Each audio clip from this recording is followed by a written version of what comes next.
महाभारत काल अर्थात द्वापर युग में हनुमान जी की उपस्थित और उनके पराक्रम का वर्णन मिलता है।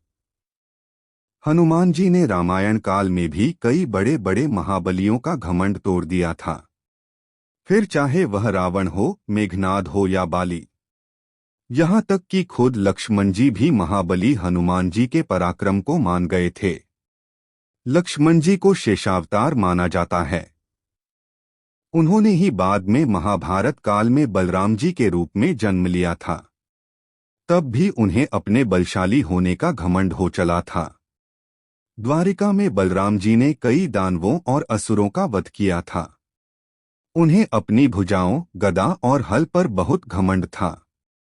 एक बार उन्होंने पौंड्रक द्वारा भेजे विशालकाय वानर द्वीत से मुकाबला करके उसे परास्त कर दिया था और उसे अपने एक ही मुक्के से मार दिया था।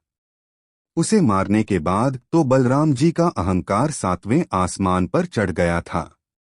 बलराम जी ने जब विशालकाय वानर द्वीत को अपनी एक ही मुक्के से मार दिया था तो उन्हें अपने बल पर घमंड हो चला था। तब श्री कृष्ण के आदेश पर हनुमान जी गंधमादन पर्वत से उड़ते हुए आए और द्वारिका की वाटिका में घुस गए। द्वारिका की वह वाटिका सबसे सुंदर थी। उस वाटिका को उन्होंने उसी तरह उजाड़ना प्रारंभ कर दिया जिस तरह की उन्होंने रावण की वाटिका को उजाड़ दिया था। द्वारिका की वाटिका में वह फलों को वृक्ष सहित उखाड़कर खाने लगे और वृक्ष को दूसरी ओर फेंकने लगे। कई सैनिकों ने उन्हें ऐसा करने के रोका, परंतु वे सैनिकों से कहाँ संभलने वाले थे। आखिरकार सैनिकों ने जाकर बलराम जी को बताया कि एक वानर हमारी वाटिका में घुस आया है और उत्पात मचा रहा है। यह सुनकर बलराम जी क्रोधित हुए और सैनिकों पर भड़कर गए और कहने लगे कि तुम एक तुच्छ वानर को नहीं भगा सकते। तब सैनिकों ने बताया कि वह बड़ा ही बलशाली है, सैनिकों के बस का नहीं है। यह सुनकर बलराम जी खुद उन्हें एक साधारण वानर समझकर अपनी गदा लेकर वाटिका से भगाने के लिए पहुंच गए। वहां कई चेतावनी देने के बाद भी जब हनुमान जी नहीं माने तो फिर बलराम जी ने अपनी गदा निकाल ली और फिर वहां उनका हनुमान जी से गदा युद्ध हुआ।